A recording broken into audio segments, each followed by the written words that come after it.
When it comes to the American Civil War, we think we know what happened and why, but do we? Even 160 years later, there are things about the conflict that make no sense, at least in retrospect. When Louisiana joined the Confederacy in early 1861, it brought with it the thriving port of New Orleans, a wealthy and populous city that was, briefly, the largest in the Southern Coalition, for about a second, that is. Because New Orleans was the first major Southern city to be captured by Union forces, surrendering in April 1862. This was a huge blunder on the part of the Confederacy. They looked, to put it bluntly, totally incompetent, and not without good reason. They just basically given up one of their side's greatest assets and set the Union up to start clawing back control of the vital Mississippi River from both directions. And on top of that, the Union also made away with $800,000 in gold that had been stored in the Dutch consul's office. How had the Confederacy biffed so hard? New Orleans had few defenses around the town itself. They counted on Forts Jackson and St. Philip, two small Mississippi River outposts, to stop any ships trying to move north to the city. And there was a heavy chain that could be stretched across the river to prevent ships from passing. Union Navy Captain David Farragut simply broke the chain and sent its boats right through, while gunships fired on the Confederate forts, limiting their ability to respond. Sounds basic, but the strategy worked, and New Orleans fell into Union hands like a freshly fried beignet. It wasn't far from Confederate Virginia, like it was this close, but the North didn't move the US capital from Washington during the war. As for the Confederacy, they originally and wisely made Montgomery, Alabama their capital city. Good move, keeping the center of their government far from Union forces. But then they changed their minds. Once Virginia seceded, the Confederacy moved its capital to Richmond and kept it there until shortly before the end of the war. It's only 100 miles from Washington, D.C. Seems kind of stupid. They did have a good reason for the move.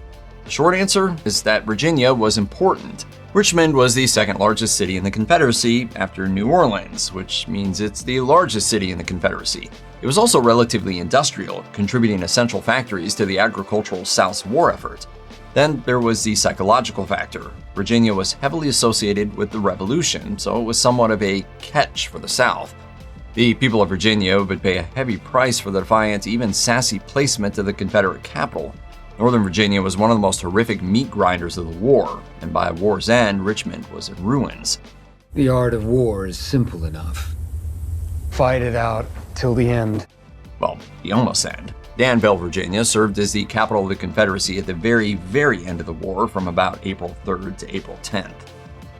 The Civil War ended in 1865, so even the youngest veterans would have been lucky to reach the middle of the next century, and yet 90-year-old Irene Triplett died in North Carolina in May 2020, having collected a Civil War pension of $73.13 per month until her very last day. When Triplett was born, her mother Elida Hall was 34, but her father Mose Triplett was 83. Originally in the Confederate Army with the 26th North Carolina Infantry, Mose had conveniently fallen ill before the Battle of Gettysburg. Good thing for him, because most of the men in his unit were killed, injured, or captured in the battle. Then, and this was key for Irene's future, Mose switched sides and joined a Union regiment, which entitled him to an Army pension for life. Yeah, it was on both sides. Oh boy, it was a mess. I mean, a mess. This may have been what attracted his much younger second wife. The heart wants what the heart wants, and sometimes that's a guaranteed monthly pension payment. As a dependent child of a veteran who had, in the nick of time, served on the winning side, Irene was entitled to government support for life. It is a good story. It keeps on getting better. Supposedly, Abraham Lincoln said early in the Civil War, "I hope to have God on my side, but I must have Kentucky." But why? Besides the fact that he was born there, what else does it have besides that blue grass? The important part was the state's northern border, most of which was the Ohio River. Confederate interference, or God forbid, control of the waterway would be an enormous roadblock for the Union. If you're having flashbacks to the New Orleans stuff we talked about before, thanks for paying attention. And then there were the Tennessee and Cumberland rivers, key invasion routes into the South in the event Kentucky stayed with the Union. At the top of the war, Kentucky declared itself neutral, probably because they were a state of slaveholders that also had important cultural and economic ties to the North. I'm so conflicted. A neutral Kentucky unwilling to cooperate with Union war aims was much better for the South than a Union-allied Kentucky. But once again, the South absolutely biffed this opportunity. In April 1861, the Louisville Journal reported a senator from Georgia saying that The border states would have to do all the fighting, which would allow the rest of the South to go about its business raising slaves and cotton. Being a border state, Kentucky didn't like that attitude, and they liked it even less when the Confederate Congress banned the export of cotton to the North. The tipping point was the Confederate invasion of Kentucky. They seized the small city of Columbus, Kentucky as part of a failed plan to take the port of Paducah. Suddenly, the Union's invitation to join them was very appealing, and Kentucky did so on September 18, 1861. There were 11 Confederate states, but the Confederate flag has 13 stars because the South so desperately wanted to manifest the addition of Kentucky and Missouri to the CSA fold. And math's hard. As you probably know, it didn't happen, although both states did have Confederate-side governments. The capital of Kentucky's alt government was Bowling Green, which it lost to Union forces in early 1862. But in a radical departure from actual logic, Confederate Missouri set up its capital in Marshall, Texas. In case geography class is a distant or non-existent memory for you, Texas is nowhere near Missouri. Marshall was an important manufacturing hub for the South and eventually became the capital of the Confederate West, but still, nowhere near Missouri. So what's up with that? That makes no sense. At first, Missouri tried to be neutral like Kentucky, but the Union strategically placed units around the state, solidifying control of all-important St. Louis. Are you catching the river theme yet? The Union's smart maneuvers essentially took St. Louis and the state capital of Jefferson City out of the running for the shadow government, so why not Texas? At least the state's southern figureheads, or rather officials, were sitting pretty hundreds of miles away from fighting, although what they actually did from there isn't clear. The obvious answer is geography is hard too. She was looking for geology and misread the sign. Yeah, I said, we do not study countries in here. The Union worked hard to keep outside powers, particularly strong European countries, from officially recognizing the Confederacy as a legit government. The North worried that manufacturing nations who depended on raw Southern cotton to feed their industry, especially Britain, would back the South to keep their looms running.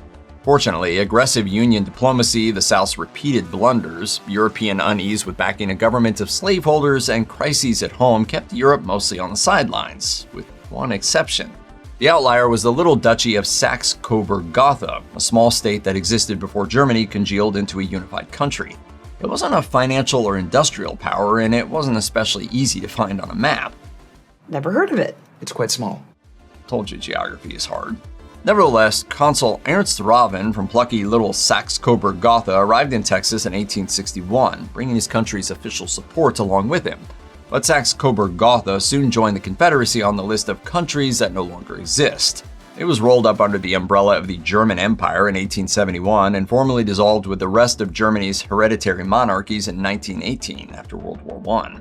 In case that name's been on the tip of your tongue this whole time, Saxe-Coburg-Gotha's major export was Prince Albert, the guy who married Britain's Queen Victoria. He's not the one in the can. That was his son, the future Edward VII. Judah Benjamin was one of the most colorful and controversial members of the Confederate government. Born into a Jewish family in the West Indies, he immigrated to New Orleans as a child and later built a successful career as a lawyer. He represented Louisiana in the U.S. Senate in 1852. He later joined the Confederate government as Attorney General, then Secretary of War, and finally Secretary of State.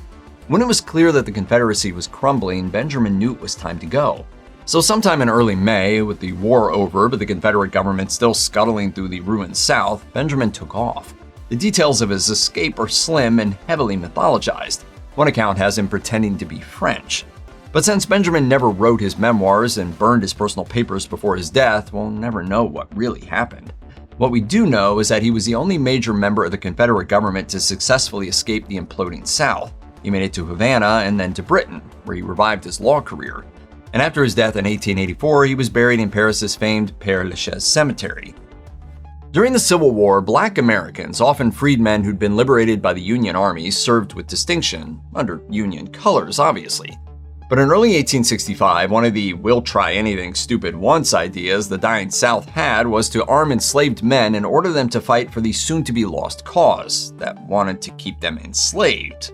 Really, Confederacy? No surprise, it went badly. Arguments raged about whether the enslaved men should be freed in exchange for their service. The men in question were suspected of taking up for the South in order to escape across Union lines. Shocker, that one. and the Confederate establishment was so jittery about putting weapons in the hands of men they treated as possessions that very few were actually conscripted into the fight for Richmond. Remember me?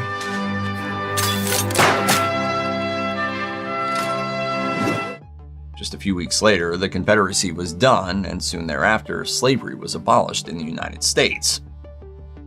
The legend of the lost Confederate gold is alive and well and aggressively fueling History Channel search parties, and there is at least some truth to the story. In 1934, 2 Baltimore boys found a cache of gold coins, and in 2023, a Civil War-era gold hoard was found in Kentucky. The Confederacy was bad at record keeping, and geography and math, as you now know, and the chaos of war meant that assets could easily go missing. One such jackpot was the remains of the Confederate treasury, which limped south through Virginia and the Carolinas with Jefferson Davis and the Confederate government, who were on the run after the fall of Richmond. Much of this money was used to pay Confederate soldiers returning home, but $250,000, in 1865 money no less, was stolen by bandits. Much of it was never recovered, and treasure hunters hold on to the hope some of it is still hidden somewhere in rural Georgia. Wilkes County, right around the city of Washington, ironically enough, is the place that persistently is the rumored location, but nothing's ever been found there. The idea of hot air balloons as weapons of war might sound silly, but these impractical modes of transport were used by both the Union and Confederate forces looking for a bird's-eye view of the enemy. Inflated with gas or portable hydrogen generators, Civil War military balloons could carry 1 to 5 men. This civilian is going to direct my fire from that balloon, sir? Both sides sent up manned reconnaissance balloons during the 7 Days Campaign, when the Confederates pushed back Union attempts to capture Richmond despite Union balloons having eyes on the city's downtown. But a little earlier in the war, Union General John Porter had an alarming experience when the observation balloon he was in broke loose from its tether and drifted over Confederate lines. Hotshots notwithstanding, Porter drifted back into Union-held territory and safely descended, going on to sketch the Confederate positions he'd observed. The Union program was disbanded in 1863, although a fragmentary account exists of balloon use during the siege of Petersburg in 1864. Confederate efforts petered out after one balloon fell prey to friendly fire and another was captured.